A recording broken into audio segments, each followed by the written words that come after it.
Hey guys. Now, I actually still hear the argument from people that Atheism Plus isn't actually a feminist movement trying to hijack the atheism moniker. I think this argument shows an incredible lack of critical thinking skills or dishonesty. I'd like to play a clip from the series of videos entitled Feminism by ManWomanMyth here on YouTube, specifically the section called Origins of Feminism.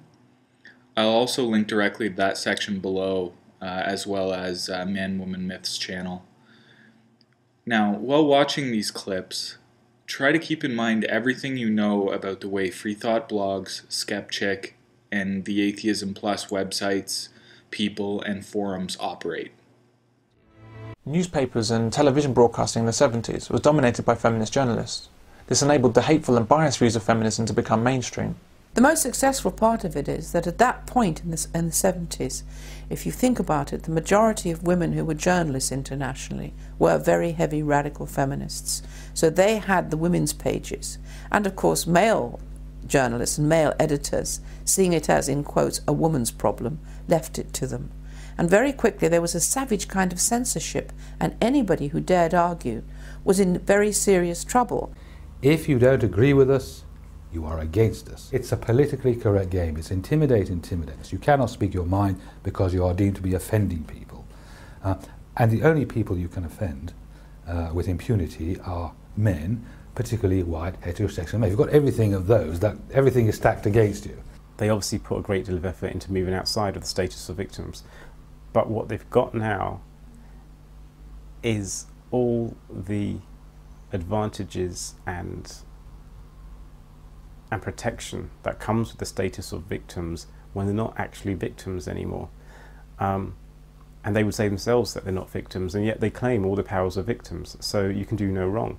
Whenever men try to speak out, or articles are written that in some way oppose the feminist agenda, women's groups, women's lobby groups, will stir up in their gullible female supporters hysteria, and they will claim and they will argue that the attacks that are made on the feminist movement and on the female point of view create a climate of fear amongst the vulnerable females in the community, and therefore they should not be articulated at all. The problem is that they still think of any comment from a man or any attempt of a man to gain power as being at the expense of women. So men are are being hobbled in trying to gain power for themselves, because any man gaining power is gaining power at the expense of women, across the board. So in other words, the very act of protesting against the feminist movement is deemed by them to be creating a climate of fear. So men must not speak in case those women who happen to be vulnerable out there hear you. No man can help themselves, because when a man does that, they're taking it away from women. For the last goodness knows how many years, time and time again, one would read in the newspapers that the laws were somehow biased against women. Can you believe it?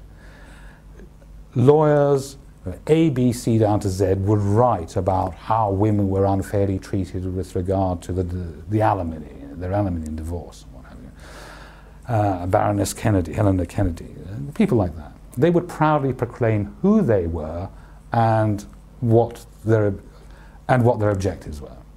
2 years ago, a barrister wrote in the Times an article which quite meekly pointed out that men were sometimes unfairly treated in the law. He didn't dare give his name. This was only 2 years ago. And so my point is that that's how much intimidation people feel about speaking out. Now, in case you missed it, here's a brief recap. And very quickly there was a savage kind of censorship. If you don't agree with us, you are against us.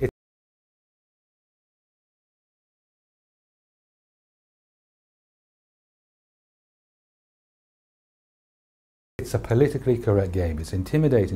You cannot speak your mind because you are deemed to be offending people.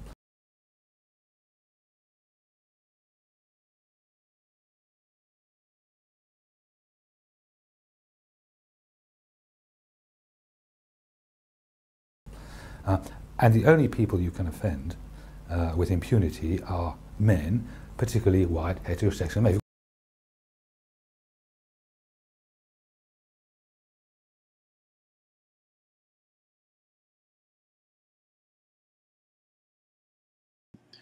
It all sounds pretty familiar to me. What do you think?